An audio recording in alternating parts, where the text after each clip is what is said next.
Musical ফিল্মটির নাম হলো টাকাওয়ালা পাইছে। শুরুতেই কৌশানীর সাথে কাজ করেছে, এখন ববি আপু এবং তালিকায় আরো বড় বড় সুপারস্টারদের সাথে মুন্না খান কাজ করছে। সেটা আমার দর্শকদের জন্য সারপ্রাইজ রয়ে গেল।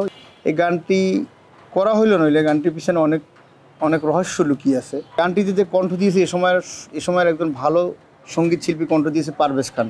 আসলে মুন্না খান যেটা কাজ করে সেটা একটু সুন্দরই হয় আমি মনে করি। আজকে আমরা একটি মিউজিক্যাল ফিল্মের কাজ করতেছি, সেটা অনেক লোকেশনও 300 ফিট এবং উত্তরা, গাজীপুর সব মিলিয়ে অনেক লোকেশনে আজকে কাজ করলাম। সর্বশেষ বিকেলবেলা ইভিনিং টাইমে আমরা আসলাম উত্তরা হাউসে। তো মিউজিক্যাল ফিল্মটির নাম হলো টাকাওয়ালা পাইছে। গানটি আমি নিজেই লিখেছি বান্দা মুন্না খান। আর গানটিতে যে কণ্ঠ দিয়েছে এ সময়ের একজন ভালো সঙ্গীত শিল্পী কণ্ঠ দিয়েছে পারভেজ খান। গানটির নাম টাকাওয়ালা পাইছে। খুব শীঘ্রই মুন্না খান মাল্টিমিডিয়া প্রযোজনা প্রতিষ্ঠান থেকে গানটি রিলিজ করা হবে খুব শীঘ্রই। মুন্না খানের কি অনেক টাকা, এই কারণে মুন্না খান টাকাওয়ালা গান লিখলো? না, টাকাওয়ালা পাইছে এটা একটা স্যাড সাউন্ড, সেটা আমার দর্শকদের জন্য সারপ্রাইজ রয়ে গেল। ইনশাল্লাহ আশা করি তাদের মনটা ভরে যাবে এটা গানটা শোনার পরে, তাদের হৃদয়ে দাগ লেগে যাবে গানটা শোনার পরে।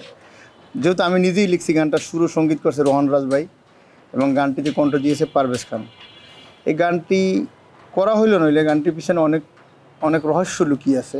কারণ আমার সিনেমার শুটিং ছিল, যেহেতু শুটিং করতে পারি না, শুটিংয়ের পোকা মাথার ভিতরে আছে। তো দেশে আসলেই যদি ক্যামেরার সামনে না দাঁড়াই, শুটিং যদি না করি তাহলে আর ভালো লাগে না, রাত্রে ঘুম আসে না। তাই চিন্তা করলাম আমার লেখা এত সুন্দর একটা গান মিস নাই করি, গানটা করে ফেলি। নায়ক হিসেবে মুন্না খান বেশ জনপ্রিয়তা পেয়েছে এবং দেখেছি যে সে শুরুতেই কৌশানীর সাথে কাজ করেছে, এখন ববি আপু এবং তালিকায় আরো বড় বড় সুপারস্টারদের সাথে মুন্না খান কাজ করছে। এখন সেও অনেক ফেমাস, তো আমার অনেক ভালো লাগছে তাকে পেয়ে। অবশ্যই মুন্না একজন দক্ষ আর্টিস্ট এবং মুন্নার কাজের প্রতি খুব ডেডিকেশন আছে এবং ওর কাজগুলো আমার ভালো লাগে বিধায় আমি তার সাথে কাজ করছি। এবং এটি একটি খুব সুন্দর একটি মিউজিক ফিল্ম, যেটা আপনারা বুঝতে পারবেন যে কতটা কোয়ালিটি সম্পূর্ণ একটা কাজ। আর একটি দুঃখের গানের শুটিং করছেন, এই দুঃখের গান বেছে নেওয়ার পিছনে কারণ কি এবং কেমন বাজেট এই গানের পিছনে? না, দুঃখের গান আসলে দুঃখের গান এমনটা যেই গানটা শুনলে মানুষের হৃদয়ে দাগ লাগবে, মানুষের হৃদয়ে ধোলা দিব, এই টাইপেরই গানটা। আপনি রোমান্টিক ম্যানেও শুনতে পারবেন, আপনি স্যাড ম্যানেও শুনতে পারবেন, আপনি রোমান্টিক মোডেও শুনতে পারবেন, আপনি স্যাড মোডেও শুনতে পারবেন। এই টাইপের গানটা টাকাওয়ালা পাইছে। তো অবশ্যই সেটার জন্য আপনাদের ওয়েট করতে হবে, বেশি দিন না, 3 থেকে 4-5 দিন ওয়েট করতে হবে। আপনারা দেখতে পারবেন টাকাওয়ালা কোথায় পাইছে। আর যার গানটা আমি করতেছি সে তো অলরেডি মোস্ট পপুলার সুপারস্টার নাও, পারভেজ খান। আমার খুবই প্রিয় একজন সিঙ্গার।